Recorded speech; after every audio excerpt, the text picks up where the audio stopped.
This series presents information based in part on theory and conjecture. The producer's purpose is to suggest some possible explanations, but not necessarily the only ones, to the mysteries we will examine. November 22nd, 1963. A lone figure walks to a window in the Texas School Book Depository. In a matter of seconds, the President of the United States will be mortally wounded, and the name Lee Harvey Oswald will be etched in history.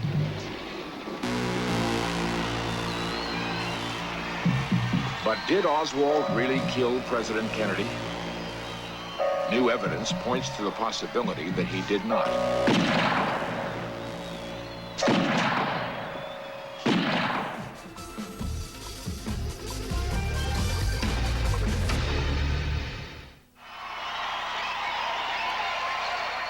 During the Cold War era of the early 1960s, President John F. Kennedy is to become the most admired leader of the free world.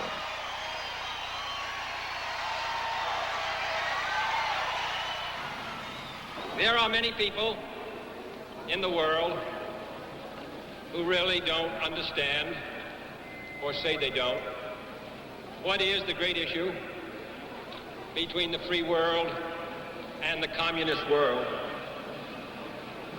Let them come to Berlin. His attraction is magnetic. Seldom has one man unified the people of so many democratic nations. In October 1962, President Kennedy learns of the buildup of Soviet missiles in Cuba and orders a blockade of Cuban harbors. It results in one of the most humiliating political defeats in Russian history. Little more than a year later, the leader of the Western world is assassinated.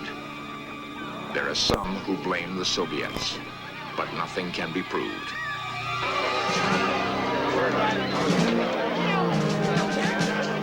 Within hours, Lee Harvey Oswald, ex-Marine, former Russian defector, and as we have come to believe, a distraught and frustrated young man, is in custody.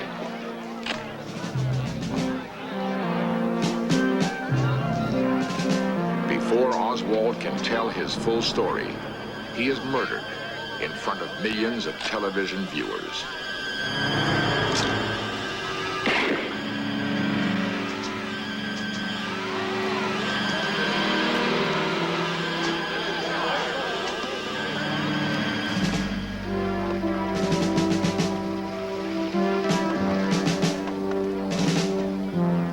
Almost a year later, the Warren Commission delivers its verdict on the Kennedy assassination.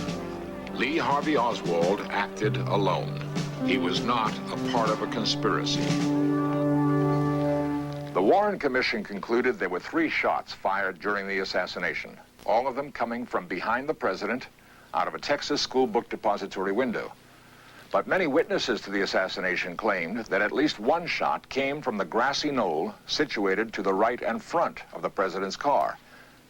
In spite of these contradictory accounts, the conclusions reached by the Warren Commission would officially stand until startling new evidence came to light. It was a recording that had been overlooked for 15 years. The tape should never have existed at all.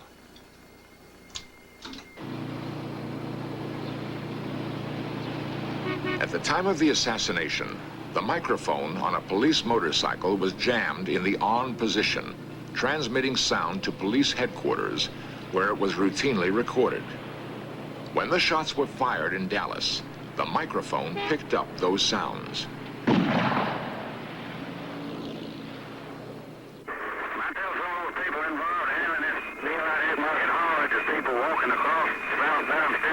But the tape, and you're listening to the actual sound now, was seemingly indecipherable.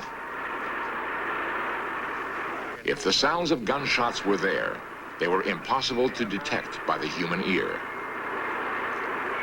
In 1978, Dr. James Barger of the acoustic firm Bolt, Beranek, and Newman attempted to find those gunshots. We began our analysis by recording the tape into the computer. We digitized the data and made a file. Then we had the computer filter this file in order to remove the sound of the motorcycle as much as we could. The motorcycle noise is repetitive. The piston fires repetitively. The filter was taught to recognize that sound and to eliminate it. We then had the computer make a long paper picture of these filtered sounds. The picture was about 500 feet long, and it represented a pictorial view of the filtered sounds for the whole 5.5 minutes that the motorcycle microphone was stuck open. We examined that entire 500 feet of acoustical waveform to see if there were any waveforms that looked like they might represent gunfire.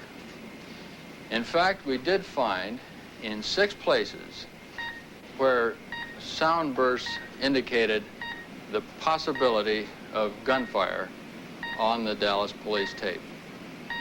At this time, we realized we needed a more careful, a more stringent analysis technique, one that would definitely determine whether these impulsive sounds were gunfire or whether they were extraneous noise.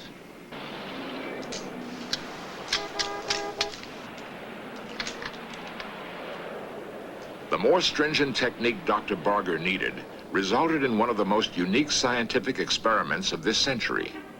Dr. Barger and his team returned to Dallas to perform a sound recreation of the Kennedy assassination.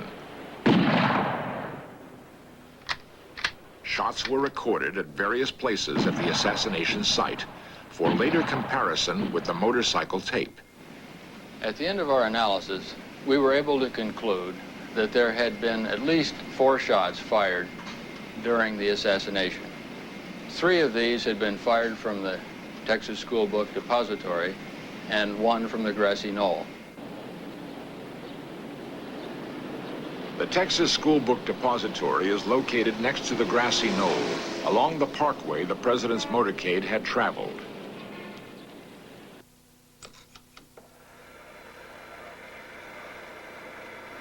Bob Groden, a photo optics specialist, attempted to synchronize an enhanced version of the motorcycle tape with the famous Zapruder film, an 8mm home movie shot by a motorcade observer. This synchronization, shown now for the first time on nationwide television, reveals with shocking clarity that at least 2 gunmen had to have been involved, one firing from behind the president, the other from the right front.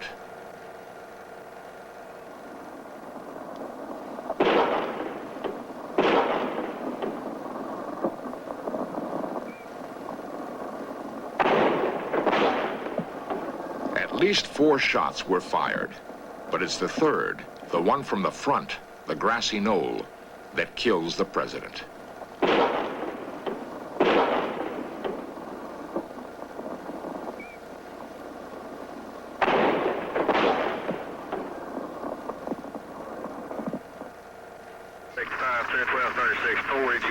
The motorcycle tape and Dr. Barger's testimony eventually led to United States government acknowledgement that the assassination of John F. Kennedy was the probable result of a conspiracy.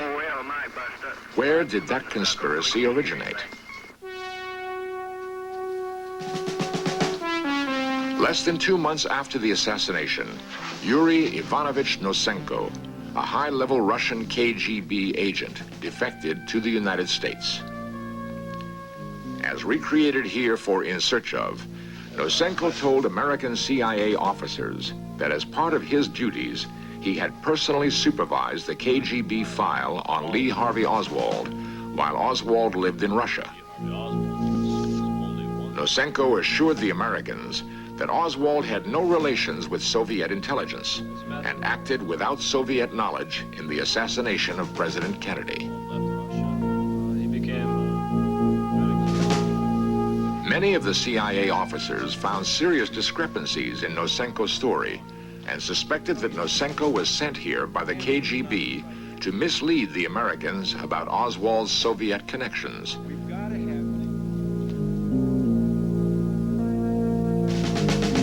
To prove his honesty, Nosenko agreed to submit to a lie detector examination.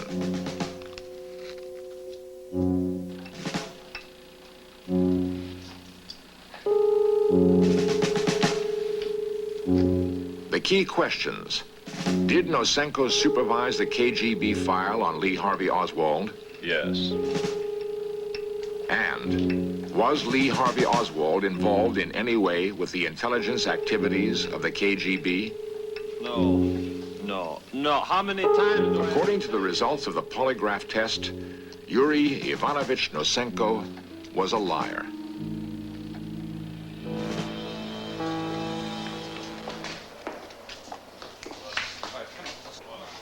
Some sources close to the CIA claim that Nosenko was then put under hostile interrogation.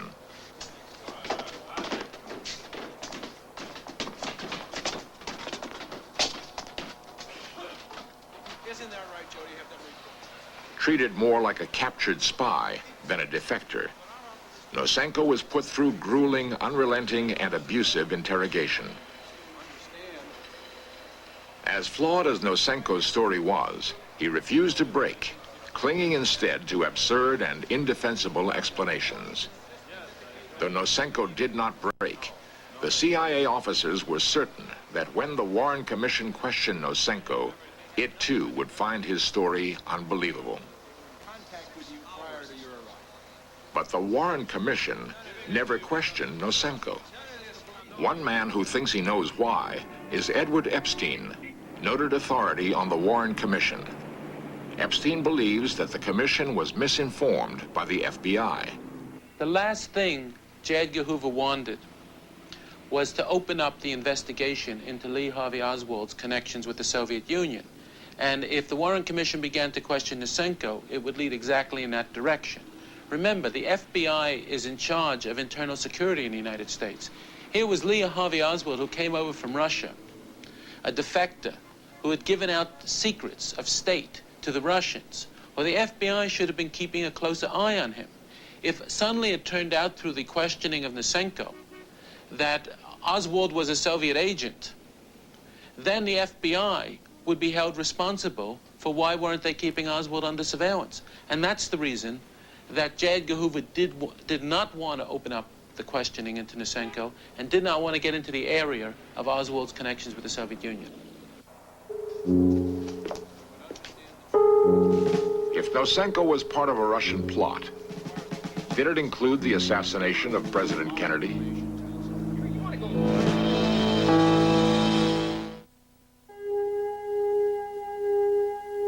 Lee Harvey Oswald was born in New Orleans in October 1939. His father had died 2 months before. His childhood was marked by instability, moving with his mother from house to house, city to city. By the time he was 10, he had attended 6 different public schools. While he was regarded as friendly and likable, his teachers detected something hidden within him, a certain tenseness. When he was 17, Oswald fulfilled a long-time ambition and joined the Marine Corps, where he served honorably for 3 years. Following his discharge in 1959, Oswald abruptly renounced his American citizenship and defected to the Soviet Union. It is the next 2 years that we know the least about Oswald. In 1961, Oswald returned to the United States, reclaiming his American citizenship. With him, he brought a Russian wife, Marina, and a diary describing his life while in Russia. The diary tells the story of a bitter young man becoming increasingly disillusioned with the communist system. However, the diary also contains some puzzling discrepancies. Could it be a fake? Another attempt by the Russians to mislead us? To find out, we went to the National Archives in Washington, D.C. to interview internationally known handwriting analyst Tia Stein-Lewinson. Mrs. Lewinson had spent more than 4 months working on the Oswald diary, putting it through microscopic scrutiny before she arrived at her evaluation. This is not a spontaneous writing. It is written very slowly and deliberately. One could assume that possibly Oswald copied excerpts from his original diary, which were given to him by some representative of Soviet intelligence, and that he then wrote very slowly in order to comply with the demands.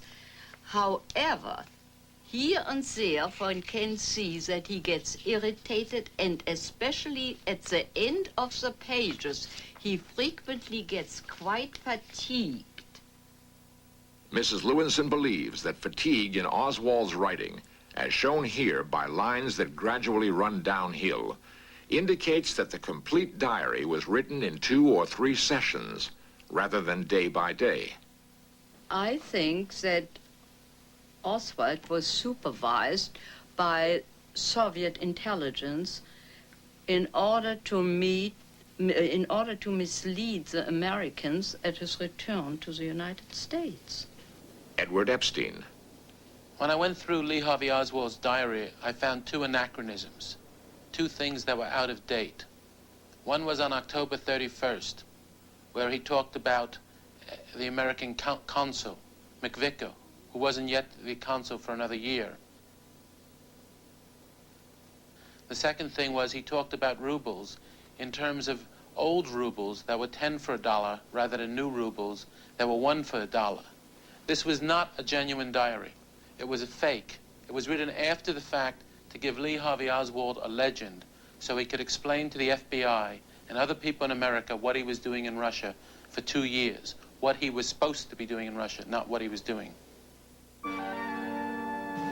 If Oswald's diary is in fact a fake, and if Nosenko only defected to mislead the Americans, it leads one to ask, what were the Russians trying to hide?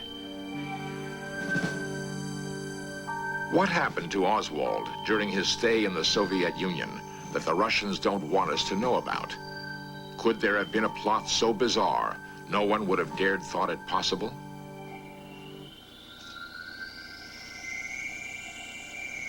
On November 24th, 1963, medical examiners began an autopsy on the individual they assumed to be Lee Harvey Oswald.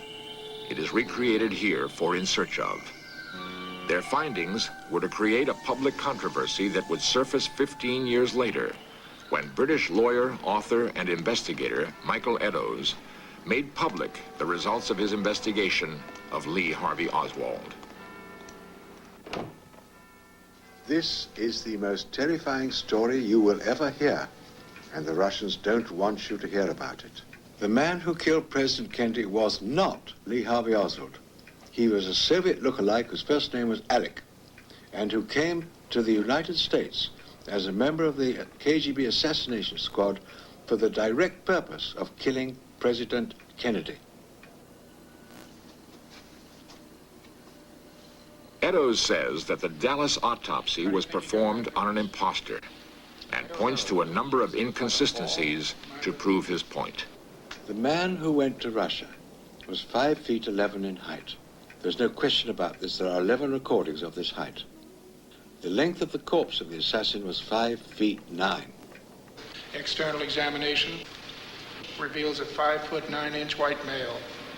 The autopsy report records only 2 scars on the upper left arm of the assassin. Over the left arm, there's a 1/4-inch transverse scar and a 1 1/4-inch scar. Got it. Whereas the real Oswald had 3 scars on the upper left arm. The autopsy report records a large scar on the inner aspect of the left wrist. The real Oswald had no such scar. At the age of 6, the real Oswald had a mastoidectomy operation, which left a 1-inch long scar behind his left ear over the mastoid bone. The part of the mastoid bone was itself removed, and at the operation a rubber dam drain was inserted. So there was not only a scar, there was a depression in the flesh and a hole in the head of about 1 dime in size. An examination of Oswald's Marine Corps records confirms the existence of the mastoidectomy scar behind Oswald's left ear. Now, the autopsy doctors, experienced pathologists, cut up over both mastoid areas to remove the scalp so they could take off the top of the head to examine the brain. In doing this, they could not have failed to have seen the 1-inch scar and the hole in the head. The autopsy report does not record the scar, does not record the depression, and although the skull was x-rayed, does not disclose the hole in the skull. Eddowes requested that Tarrant County officials exhume the body buried under the name of Lee Harvey Oswald. His request was rejected, and Eddowes has since taken legal action in state court. Could there have been two Oswalds? Eddowes claims the picture on the right is the second Oswald, the Russian impersonator. Imposter or not, the bigger mystery remains. Who fired the shot from the grassy knoll?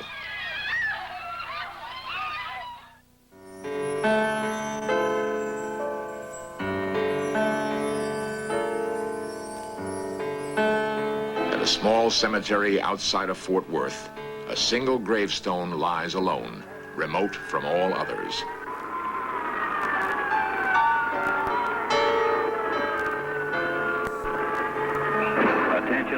We have always assumed this to be the grave of Lee Harvey Oswald. Is it possible that we are wrong? Inwood and Stemmen and cut all traffic for the ambulance going to Park. Coming up next, 20th Century with Mike Wallace reports on great rescues, including the dramatic daylight rescue of a U.S. Air Force pilot shot down in Bosnia. Then, Weapons at War takes you on missions into the jungles of Vietnam with the young soldiers they called the Grunts. And log on at veterans.com, a new website brought to you by the History Channel. Veterans.com, a place where veterans, their families, and others can connect, share stories, and pass on the legacies of all American veterans.